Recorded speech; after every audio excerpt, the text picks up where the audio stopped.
जय सद्गुरू सर्वांना माझा नमस्कार। आज आपण करणार आहोत खवा केक। अगदी बेकरी सारखा मऊ, स्पॉन्जी आणि एकदम परफेक्ट, तोही ओव्हन शिवाय फक्त गॅसवर। तर चला सुरुवात करूया। मी या वाटीने माप घेतलेले आहेत।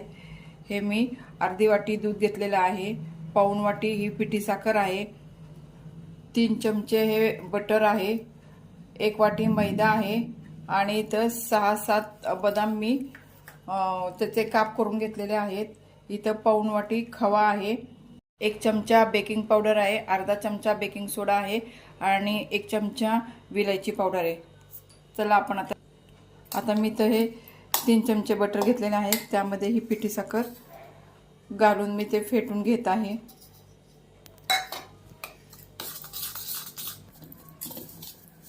आपलं बटर आणि पिठी साखर हे छान फेटून झालेले आहे। आपण आता त्यामध्ये खवा आहे तो पण फेटून घेऊया। ह्यातला मी निम्मा खवा घेणार आहे आणि निम्मा तसाच ठेवणार आहे, तो पण आपण फेटून घेऊया। आपला खवा हे छान फेटून झालेला आहे। आता आपण त्यामध्ये मैदा टाकूया।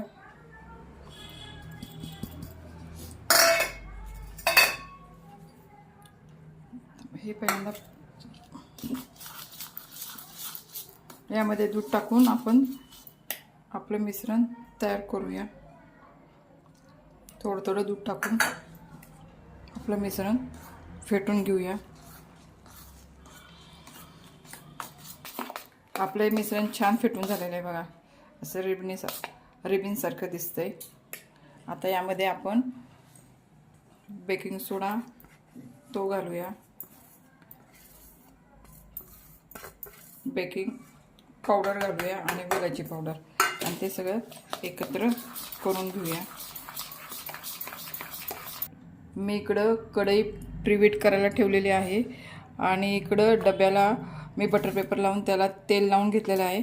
आता हे सगळं बॅटर त्यामध्ये मी ओतते।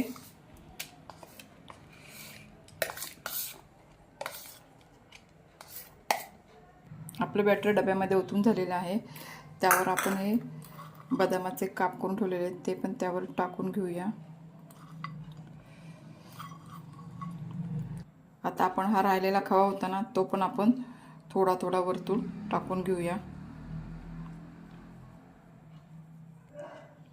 आता आपण हा आपला डबा बेक करायला ठेवूया आणि त्यावर असं तवा जाड ठेवूया। 30 मिनिटं आपण बेक करून घेऊया। 30 मिनिटं झालेली आहेत। आपला केक झाला आहे की नाही ते आपण बघूया।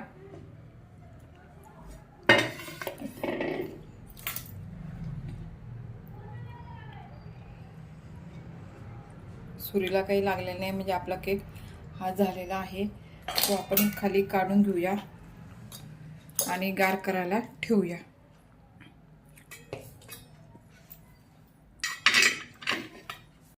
आपला केक हा गार झालेला आहे। आपण हा केक डिशमध्ये काढून घेऊया।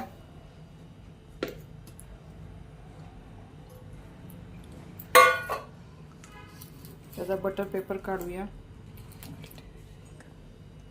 आपला केक बघा किती छान झालेला आहे, स्पॉन्जी झालेला आहे, छान झालेला आहे आणि वास पण एकदम सुंदर येत आहे।